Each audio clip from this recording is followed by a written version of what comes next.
Welcome back to the Red Dice Diaries, and today I'm going to be talking about very large monsters.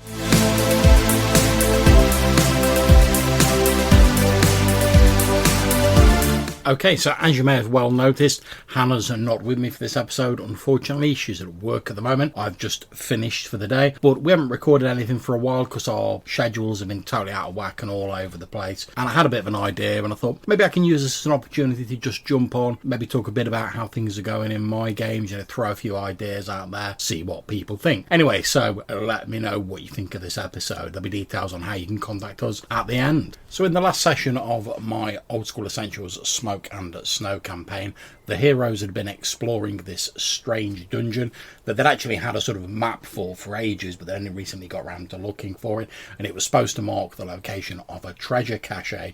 And they'd heard rumours about other people who'd been in there. Particularly the last one they heard was some guy who'd apparently recovered some miraculous healing fluid from the area, but he'd been chased away by strange and grisly creatures. Now the player party of 3 at the moment is suffering because 2 of them have been inflicted with a disease, as in the cause disease spell, but unfortunately because the player party doesn't have any healers or spellcasters, and because magic in terms of NPCs is pretty rare in my campaign, they pretty much originally only had 7 days to live. Now they managed to find a friar who managed to extend that a little bit using his herbal knowledge, but he couldn't actually cure it. And while this disease is in effect, no other healing will actually work on them. So we've got poor old Darren's character, that's Arfed. You may know his brother Colin, who does a Spike Pit podcast. His barbarian, Brock Montaigne, is currently on 1 hit point, and he's been sat there for like a couple of sessions at least. Darren's been doing an amazing job of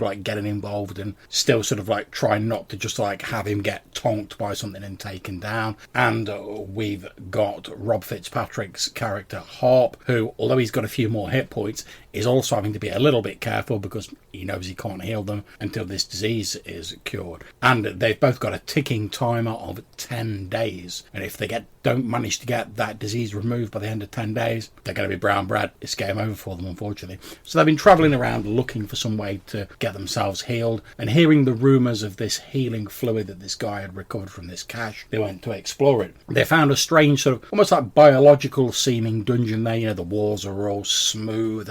There were stalactites that looked more like bone than rock, and occasionally there'll be undulations through the walls of the dungeon as though it were breathing. And sure enough, I'm sure you've worked it out by now, the actual dungeon itself was a living creature, albeit in a state of suspended animation. Now, this living creature, in an idea that I sort of stole from Babylon 5, the Shadow Fighters, where they use another sentient organism as their CPU effectively. That's why this thing was in suspended animation, because its previous pilot, I suppose, had died. When the players went in, though, them and their henchmen, they were attacked by these metal tendrils coming down from the ceiling after they'd already fought their way past some radioactive undead. These tendrils grabbed one of their henchmen, plugging into his skull, and pulled him up into the ceiling, at which point the beast itself started becoming active, the dungeon started breathing, and very wisely, the player characters decided to GTFO. We ended the session with this huge sort of spider-like creature, a bit like one of the bugs out of the film Starship Troopers, rising up out of the ground with a screech.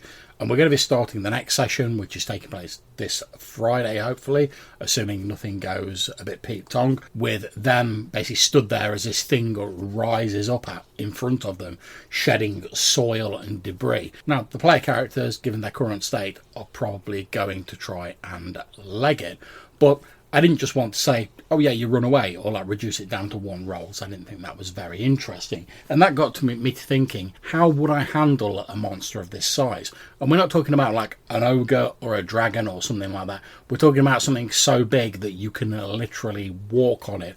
I mean, we're talking like Sin out of Final Fantasy X, that sort of thing, where you're not only fighting the creature, but you're fighting on the creature because it's that big.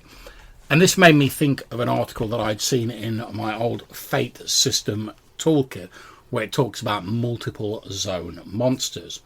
if you're not sure what a zone is, effectively it's just a way of abstractly representing a combat area. So instead of breaking it down into a number of 5-foot squares, you might break it into different zones. So you might have like the street would be a zone, the tavern might be another zone, the building across the street might be another zone, and it enables you to quickly move around and sort of abstracts out some of the crunchier, like tactical elements of a combat.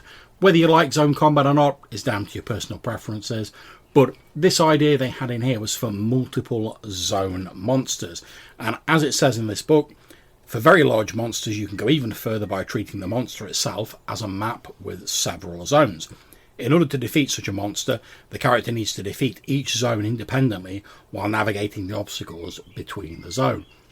Now, I really love this as an idea because I can already see that we've got this huge sort of spider / like crab-like creature. So first of all, if you're going to take it out, which obviously, you know, you go for the head, as Thanos was fond of saying in the recent Marvel movies.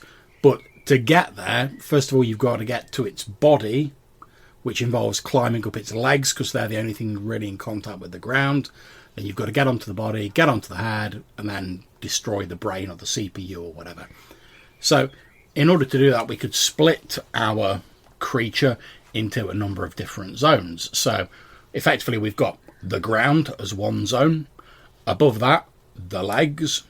Above that, the body. Above that, the head. And in order to progress upwards towards the top of this creature, you have to move through these zones, defeating whatever obstacles there are on the way. And I've been thinking about how I could potentially do a different mix of obstacles.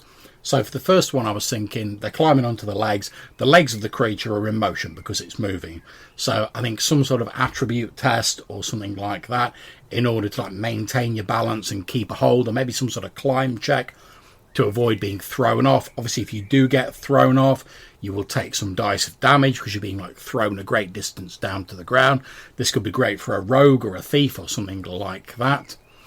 Once you've got up that level, you're onto the body, which is armor plated. So whilst you can directly attack the body, it's going to be extremely difficult because of the armor.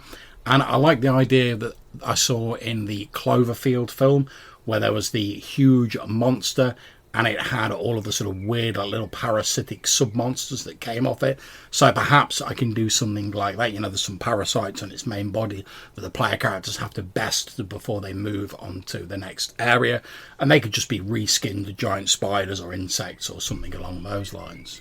And finally, when they reach the sort of head of this beast, they will need to deal not only with its fanged maw itself, and whatever other defences it has, but they'll also have to get to the unfortunate sort of pilot, in inverted commas, this person who's sort of like being used to animate this creature against their will, and then disconnect them or kill them, which, given that they're effectively just a sort of severed head plugged into a load of metal tentacles powering this beast, might seem like a bit of a mercy killing. But I do like the idea of, since we've had a combat in the sort of body area of the creature, rather than it just being a straightforward combat, you run in and you're like, oh, get the broadsword, and you slice the tendrils and you free the CPU from this creature. I quite like the idea of, you know, maybe you can break through to the whatever little remains of the personality of this old henchman of theirs who's now become the CPU of this thing, at least enough to like delay or disorientate it. And that would also give people who've got like wanted to do a bit more of a role play solution, or maybe have higher charisma and stuff like that, an opportunity to bring that to the fore and get a bit of a spotlight time. So I think what I'm going to do is I'm going to basically draw a very simple map where I've already got a picture of like the spider-like creature that I sort of kludged together out of a couple of different photos using Photoshop. I think I'm just going to overlay sort of different areas or zones on top of it in like a flowchart style, link them up, and there'll be various challenges people have to progress through. Now, obviously the player characters are quite likely just to turn around and ignore this creature, and if they do, that's perfectly valid. I mean, that's the point of role-playing games. You know, you can pretty much do what you want if you're prepared to live with the consequences. And in this case, the consequences will be this giant monster rampaging around, trashing bits of the setting and generally making a nuisance of itself, until they're probably going to have to deal with it a bit later on, and it may threaten something they value. But maybe that's a trade-off the players think is worthwhile because they've just not got the hit points at the minute. Who knows? Anyway, those are my ideas for what I'm going to do in our next session involving this huge sort of child of chaos, this ancient mythic beast that has arose up almost like a parasitic or a symbiotic type of beast.